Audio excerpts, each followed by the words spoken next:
Hello guys, welcome to my blog. Like comment subscribe गरेर साथ support गर्नु होला साथीहरू। तपाईँहरूलाई मेरो भिडियो अब कस्तो लाग्छ होइन देख्न सक्नुहुन्छ। यो चाहिँ काठमाडौँ महानगरपालिकाको वडा नम्बर 16 मा रहेको 22 धारा छ। यसलाई 22 धारा पार्क भन्छ गाइज। यहाँ चाहिँ हामी दाजुभाइ आएको छौँ होइन। हामी दाजुभाइ चाहिँ पुरा अनि यसो रुममा बस्दा बस्दा बोर भएर अनि यसो एउटा भिडियो बनाइदिउँ न त भनेर आइदिएको होइन। साथीहरू फुल सपोर्ट देखाइदिनु होला ल। लाइक त्यो र कमेन्ट पनि गरिदिनु होला। 11,000 फलोवर्स साथीहरू सबैजनाले लाइक कमेन्ट गरिदिनु होला है मलाई।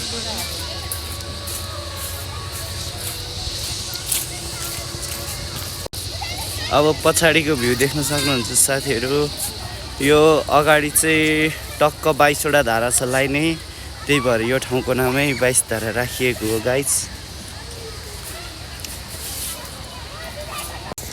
यहाँनिर कतिजना धेरै आइसक्नु भएको होला र कतिजना आउनु भएको छैन होला।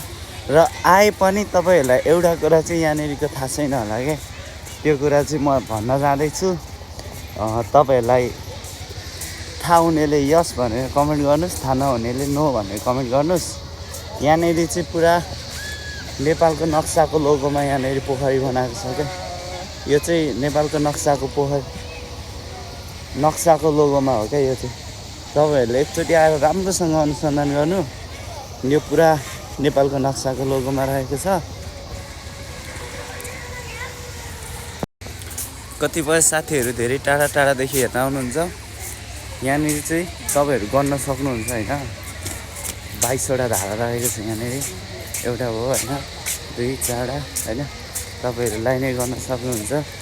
यहाँनिर यही 22 धारा हेर्नको लागि मान्छेहरू धेरै टाढा टाढादेखि आउनुहुन्छ।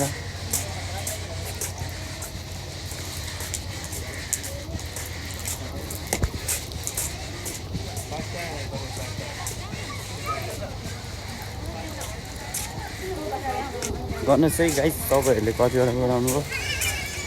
र तपाईँहरू 22 धारामा चाहिँ भिडियो बनाउँछु अथवा फोटो खिच्छु भनेर आउनुहुन्छ भने यो ठाउँ चाहिँ एकदमै राम्रो छ। यहाँ भित्र बगैँचा छ, बाहिर सिडी छ होइन, बस्ने ठाउँ टक्क यहाँबाट उदै हेर्न सक्नुहुन्छ। टक्क राम्रो भ्यू देखिन्छ। अनि लास्टमा तपाईँहरू यहाँबाट उभन जान सक्नुहुन्छ, उधन जान सक्नुहुन्छ। र यहाँभन्दा अलिकति परतिर चाहिँ एउटा स्विमिङ पुल छ, तपाईँहरूलाई म देखाउँछु। Let's go guys. अब तपाईँहरू होइन, अब गर्मीको समयमा अब धेरै गर्मी भएर होइन हिँडिराख्नु भएको छ भने यो निलो बिल्डिङको उतापट्टि स्विमिङ पुल छ। तपाईँहरू स्विमिङ पुल खेल्न आउन सक्नुहुन्छ। तर त्यो सञ्चालन चाहिँ वैशाख 2 गतेबाट हुन्छ। तपाईँहरू वैशाख 2 गतेबाट टिकट काटेर आउन सक्नुहुन्छ। टिकटको प्राइस मात्र रु 250 आएको छ। 250मा तपाईँहरू 3 घन्टा पौडी खेल्न पाउनुहुन्छ ननस्टप। तपाईँहरूलाई म अहिले स्विमिङ पुल पनि देखाउँछु, भिडियो हेर्दै गर्नु होला। Let's go. खेल्ने टाइम तपाईँहरूलाई यहाँनिर लेखिएको छ। तपाईँहरू सूचनामा आएर बोर्डमा हेर्न सक्नुहुन्छ गाइज। अनि त्यसपछि छिरोमा अब स्विमिङ पुल छिर्न आउँछु यहाँबाट। फाइनली गाइज स्विमिङ पुल आइपुगेको छ। र स्विमिङ पुलमा सुविधाहरू तपाईँले देख्न सक्नुहुन्छ। छेउछेउमा समाउने कुराहरू राखिदिएको छ। अनि यतापट्टि सानो बच्चाहरूलाई खेल्ने सानो फाल्टै, अनि ठुलो मान्छेहरूलाई खेल्ने यता फाल्टै छ। अनि यता बस्ने ठाउँ फाल्टै छ।